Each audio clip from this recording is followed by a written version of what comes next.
Welcome to the Contrarian Capitalist. I've got a fantastic podcast guest for you today. We're going to be talking about all things banking and what makes this particular bank so much different from what you might think banking is. And in order to talk about Battle Bank, I'm here delighted to be joined by Frank Trotter, who's one of the managers at Battle Bank. Frank, how are you? Fantastic. Thanks so much for having me on. This is going to be a great conversation.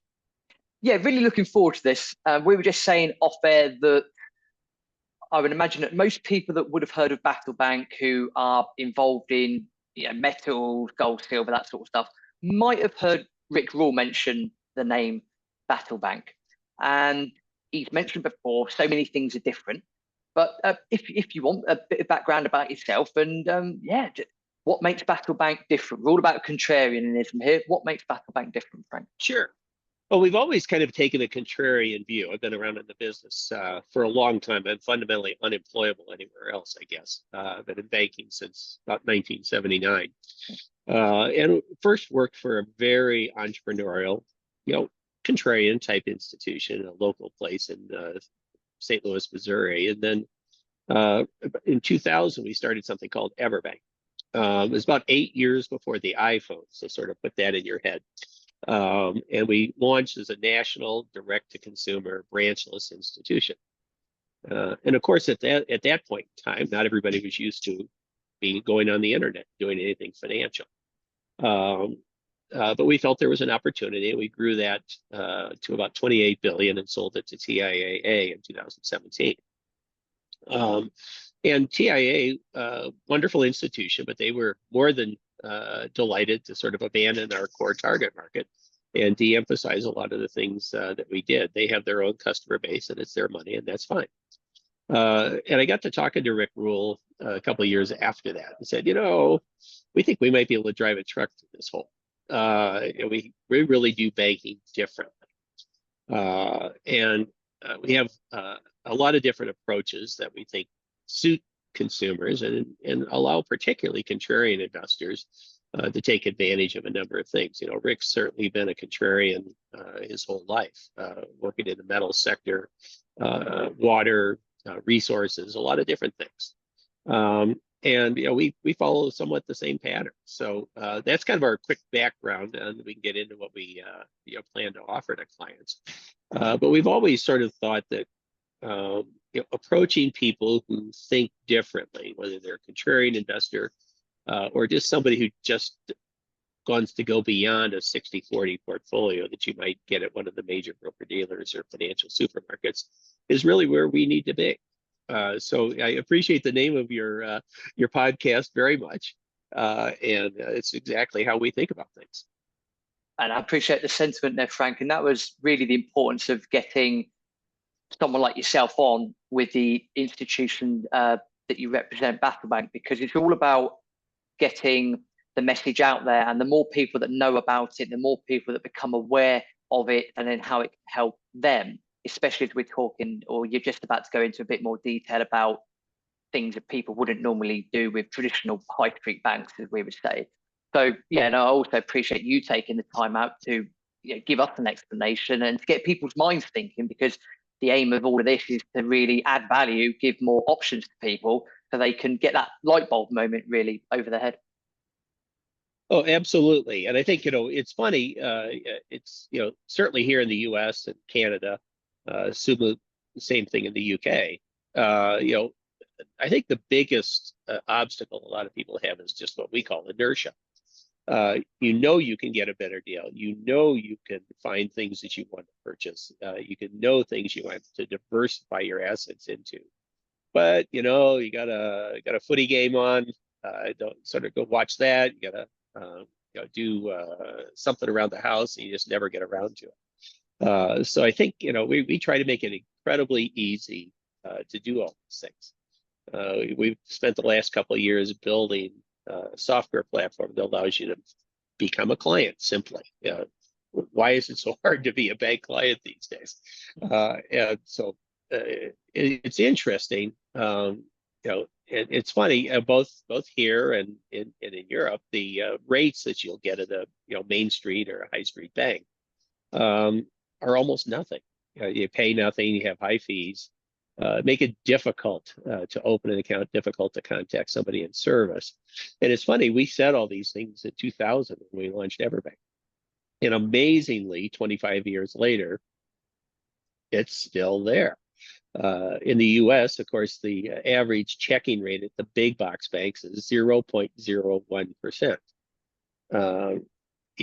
I don't even know why they bother with that. It's not a real number, 0.01. You know, our checking account will be sort of in the 430 range. And I think that's something people appreciate. So, you know, it's kind of looking back and it's the same old thing all over again. To be a contrarian in that market, you can say, well, how do we take advantage of that? Sort of be the one that stands out, hopefully the diamond in the rough.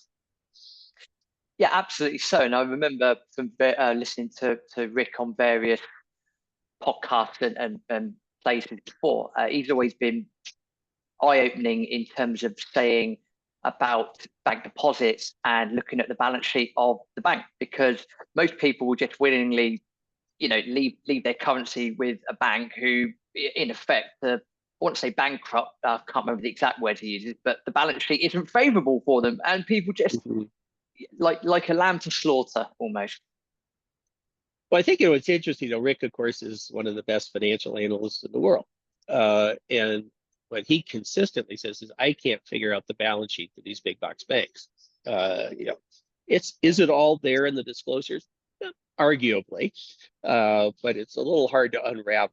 I've certainly looked at a lot of those over the years, and they're incredibly difficult. You know, your average person, certainly here, I suspect everywhere, their first choice is probably where their parents banked.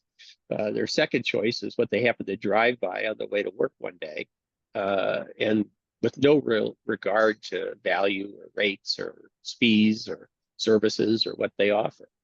And it is kind of funny, you know, around here, some of these large institutions will have 12 to 16 different, for example, checking accounts. Well, you know, what do you really need that for? I mean, they're just fine line. I had a friend that had a operations director at a bank that had 124 checking plans. And that was because they acquired a bunch of little banks and they just kept them.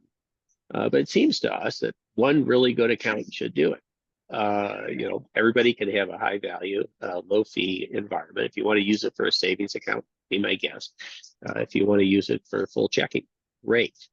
And I think that sort of sets us aside in a lot of ways. And of course, then we have all the other diversified assets, precious metals, foreign currencies, market index type things.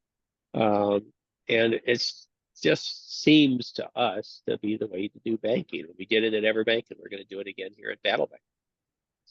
And that makes perfect sense. I mean, I was looking through your mission statement as well, and I'll read this out from the website because I think this is great. So our mission, we're here to revolutionize banking for the better. We go to battle for you, the client. So you straight away, the client is at the forefront of everything that you're looking to do. And you also then just mentioned there the thing that I really wanted you to dive in on, which was talking about precious metals, because a lot of people that listen to this show will have some knowledge, if not a lot of knowledge, about gold, about silver, about storage, about what they can do with it. But my understanding is that actually there might be something else that they could do banking-wise that they might not know. Could you dive into that for me, please, Frank? Oh, I'd be delighted to. And, you know, of course, the original banking was precious metals. You know, High Street and the Mint down there in the tower was where money came from. And it's only really transitioned significant in the last 100 years or so. Our view, of course, is that gold in particular, other precious metals, are an enormously wonderful storehouse of value. We were walking back from a conference once in Vancouver, and a gentleman said, well, you know, the value of gold has really only kept up with inflation for the last 100 years. And I'm thinking to myself, well, that sounds pretty good. And if you really look at it, gold has kept up with inflation for the last several thousand years. I think there's a lot of folks that have written about this over the years. But if you look at the US and Europe and Canada, the governments are just piling up enormous amounts of debt. We're well over 30 trillion here in the States, huge percent, greater than GDP, which just doesn't make sense. And does that mean that there'll be inflation down the road? It certainly, the arithmetic and basic monetary theory would suggest so. And as a result, I think you want to have a over allocation of precious metals today than you might have before. Some people, of course, go all in. They're 100% precious metals. I think that may be a little much, but I think it's an important part of a portfolio, and our clients appreciate the ease of purchasing, storing, moving it from A to B if that's necessary, and it's just a core of any rational portfolio in our viewpoint. We want to offer that to clients easily, simply, and at a fair price. Over here in particular, you have people on late night TV, hawking, 3-4 guys with a large machine gun standing in front of a fake bulb, saying you should buy gold from us. But the markup on some of those is just breathtaking. We pledge to provide people that precious metals no more than 0.75% away from where we can buy it in the marketplace, and that's industry leading. We also store metals for people, and we importantly allow you to borrow against those should you need any liquidity, whether you want to put a deck on the back of the house, or you want to make another investment, or you just want to buy more metals. And these are things that you really can't get at any traditional bank. And I think that contrarian approach is really what sets us apart. I totally agree. And the thing that you almost just beat me to the punch there, Frank. So I was just about to ask you about lending against precious metals, because that's the thing when I was reading through the website, that's the thing that really made me open my eyes and went, well, hang on a minute, this is fantastic here. Because a lot of people, and the reason I say that's fantastic is because number one, it gives people a different option. But secondly, I think most people that have an understanding, even a basic understanding of mathematics, gold and maybe silver, but let's just say gold for argument's sake, bar a couple of minor fluctuations, it's probably going to go one way in the very long run, and that is certainly going to go up. So the idea that you can potentially borrow against that, I don't know how much detail you can go into that, but let's just say I come to you with a couple of ounces of gold, whatever it might be. Yeah, that sounds revolutionary. Tell me more. Well, it's something, if, around here, if you walked into your local bank with a couple bars, they'd probably make you a loan, but they'd stick it in their safe deposit box, and you'd be the only client at that bank doing that. Our view is that people want to hold on to precious metals. They view this as a long-term investment, a hedge against inflation, and a storehouse of value. So if they have need for money along the way, as I said, maybe you want to add something to the house, maybe you want to make an investment, maybe you want to buy more precious metals. We want to make it easy, and the way we're going to come at it out of the gate is we'll give you a 50% advance. So whatever you bring into us, multiply by 0.5, and that's the amount we'll loan you. If gold for whatever reason declines in the interim, if it gets to 75%, where it's the price has gone down and the value of the loan is creeping up, we'll ask you to either put a little more gold in there or pay down the loan a bit. And to protect ourselves, we will have a sellout number. Right now, that's probably going to be at 90%. Has that ever happened? Of course it's ever happened, but it hasn't happened for an extremely long time. And your forecast, my forecast certainly would suggest that's unlikely. But we're all-time highs right now. Maybe it goes down a bit, but you're not likely going to push up against that. And so you use this as a line of credit. You borrow it when you need it, you pay it down when you don't need it. Some people would relate to either a margin account at a stockbroker, or a home equity line of credit, where you're pledging your house. And from a banking perspective, we're all about collecting the loans, of course. The banks that go down are the ones that don't collect the loans. And I can't personally think of a better piece of collateral than gold. 24 hours a day, 7 days a week, 365 days a year, literally, even on those holidays, I can sell that globally if need be. And obviously we don't want to do that, but if from a banking perspective, that's what we have to do if the price declines too far. And I think that what all this does is give you liquidity. One of our good friends, Lobo Tigre, said, well, why would anybody want to borrow against their gold? And we said, well, you don't want to sell it, right? You need the money to do something. So why not use it as collateral? It's the best piece of collateral you could ever have. And use that money for whatever it is you have a choice to use it for.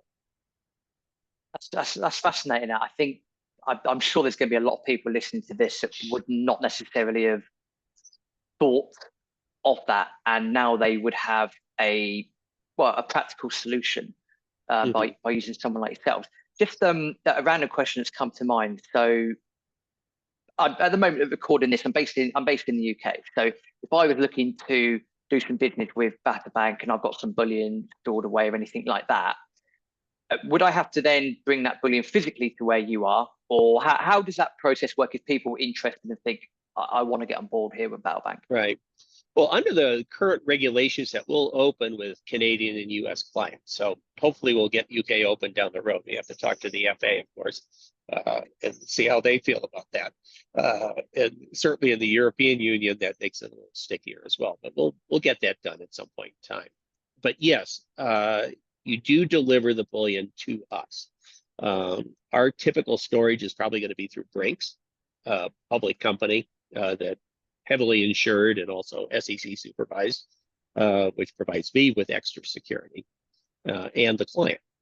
And they have facilities in the UK, they have facilities in Europe, they have facilities all over the US and Canada. So yes, you would bring the bullion to us, and then we would secure that. There's a process where we, quote, perfect that collateral so that if need be, we can sell it. But we'll also be dealing through some of the major metals dealers. So we'll have partnerships with them if they're holding money or bullion with their storage facilities. We'll be able to perfect that as well. But yes, we do have to have our grimy little mitts on it because that is a collateral concern. But we try to make it as easy as possible. You send it to our facility, there's an assay and then a receipt issued on your behalf. So it's pretty straightforward and something that people do every day. And I would imagine from what you've just experienced there, and again, apologies if this sounds like a novice question, I'm just trying to cover all angles as best as possible. So that would be what I would like to call fully allocated storage. Is that correct? Via Brinks, who are one of the best in the world, if not the best in the world, doing it. And there'll be a couple others. Rick and I have said we want to have a publicly traded storage company. Okay. Private companies are great. We like a lot of them, and maybe down the road we'll use them as storage. But a publicly traded company, it gets an extra layer of hammers that we can throw at the company if something goes wrong. Time immemorial, storing metals has been a business where you got to watch it. And this is what people have been doing for centuries and thousands of years. And we really focus on this security. Somebody like Brinks is one of the best companies in the world in this area. And they have all the controls, insurance, and processes to make sure that that metal's there when we need it and you need it yourself. So yeah, absolutely. And it can be allocated storage. We will at Battle Bank offer unallocated, where we actually hold the metal to just back that up. It's not paper gold or anything that some people talk about. And we'll be able to, at Battle, borrow against unallocated as well. And a third party, we won't be able to do that because we don't control the bars at that point. A lot of flexibility there from a banking point of view, which is obviously beneficial to yourself, and then a lot of flexibility and benefits there for like for a consumer like myself, for example. So that to me sounds like that's creating, as long as people are aware and do their homework and they're happy with their decisions. I point out I'm not an independent financial advisor. Do not take this as financial advice. But that to me sounds like that's creating a win-win situation, because you're doing something that a lot of, again, people either wouldn't have thought of or that modern banks might not necessarily do, which makes you stand out, of course. Well, I think it does, and I think a lot of people when they hear about this say, well, this is probably a good place to when I need to borrow money, I can use those assets. And right now they're kind of sitting in the vault or safe deposit box or buried under the floorboards or a big hole in the backyard, the midnight gardening as they call it. And it's it's like a lot of farmers, asset rich, cash poor. This way you can become cash rich as well as asset rich. I like the sound of that idea. Again, hence one of the reasons of getting yourself on to explain that, because I'm sure that the information that you're providing is going to set up a lot of light bulbs, I think, for a lot of people, or at least give people options, which is it's options, yeah, and that's what it's all about. You may want to do it, you may not want to do it, but we have the opportunity to do it should you choose. And I think that's what we've always been about. That's what Battle Bank's been about. Just like we also offer foreign currencies, which in the U.S. is unusual. But if you want to buy sterling or euros or Australian dollars or Chinese renminbi to diversify your cash portfolio, you don't walk into a bank in the U.S. and very few in Canada and be able to do that. You go UK and Europe, you're going to see that more often. But here over on this side of the pond, that's just not available. And again, we're trying to be a little contrarian in that case. And I like that because really, if you're, like you said, first port of call, US clients, Canadian clients, and a lot of people will say to diversify, currencies around the world. And the example I'll give people of that is my wife is Mexican. So not only do I think of sterling, I also think of the Mexican peso. Sure. And even I've seen the wild fluctuations in the last 3 or 4 years, and we've had those conversations where if it hits a certain point, I can just transfer X amount of sterling over to you because it's much more beneficial for you, much more beneficial for me. My purchasing power increases, but that works both ways. And now the fact that you're saying that for your clients, you can pretty much do all of that under one roof is, again, fantastic option. And I think that will set you out and give, again, more people more options. Well, I think it will. And, we've, in our history, we built, quite a lot of deposits with the foreign currency deposits because there are really few places, unless you're at the private bank or one of the big boxes, you can do that on this side of the pond. And people enjoy that. Sometimes, right now, U.S. dollar is kind of king, but so it's going to be a little less attractive to people today. But that isn't always the case. So again, options, opportunity, choices are critical. And one of the things with Battle too is that our sort of namesake Battle Mountain. I know you can see it. I'm not sure anybody else will be able to, but this Battle Mountain back here was a huge mining operation in the late 1800s. So again, we're thematically not only fighting for your business and battling for better banking, but we're putting that namesake down on something that's been a historical source, in this case mostly of silver. Leadville being just up the block, which was the richest town in the U.S. in 1890, and then again establishing our roots where we feel our clients are most interested. Frank, is there, before we wrap up, I appreciate you've gone through metal storage, unallocated, allocated. You've also mentioned the various foreign currency options that would be available to potential clients. Is there anything else that you can think of that makes Battle Bank stand out that you'd like to mention? Well, I think the one other thing that's really important is our retirement products. In our sense, most people go to one of the major broker dealers and build that 60-40 portfolio, and that's great. But we feel you should have all the choices that are legally available to you in a retirement program in the U.S. And there are a lot of things that are available. For example, you can do multifamily housing. If you want to buy a flat apartment, rent it out, earn that income, that's an eligible investment. But if you walk into one of the big broker dealers, they're going to go, no, I don't think we can do that here.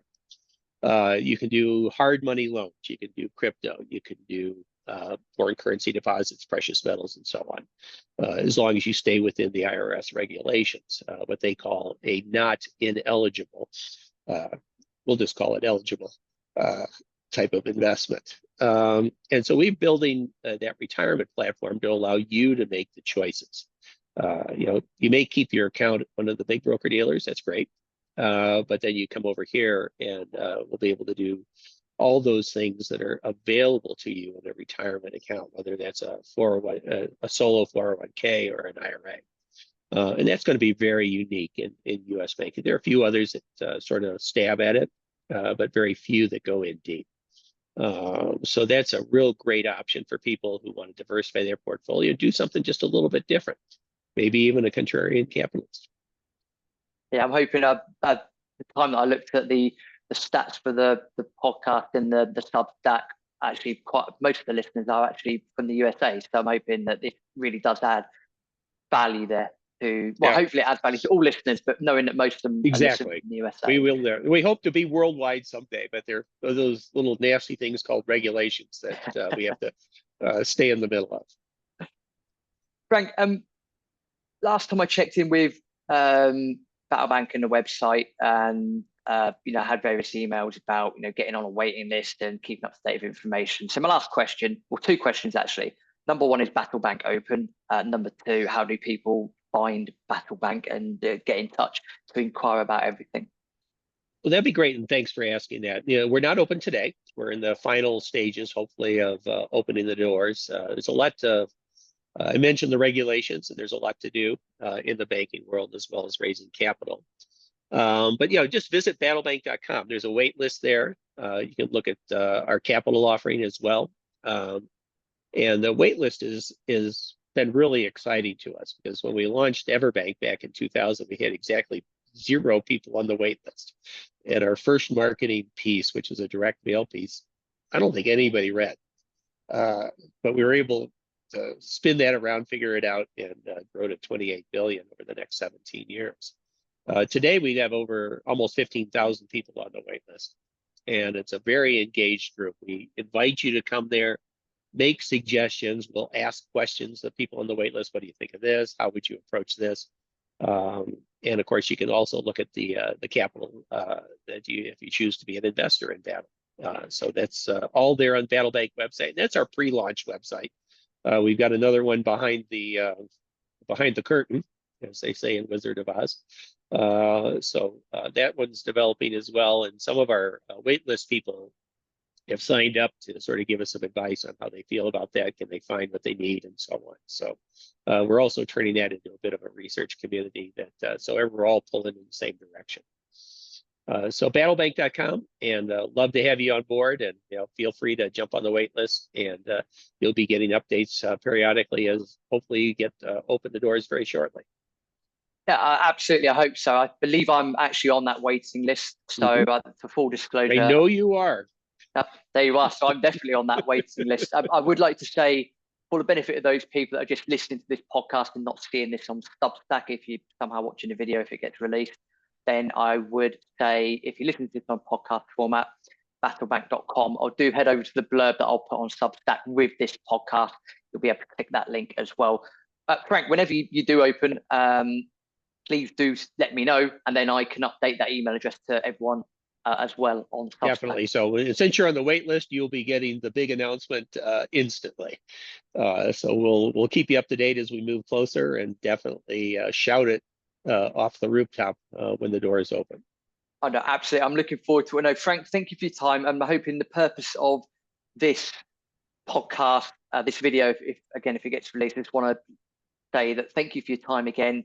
Please do, for people, do go and check out Battle Bank. And the idea of this was to give you options, to give you value, and to hopefully give you that light bulb moment about what you could do with your metals and other things as well. So, Frank, just a fantastic, thank you very much for your time. But thank you for the time. I'm loving the conversation.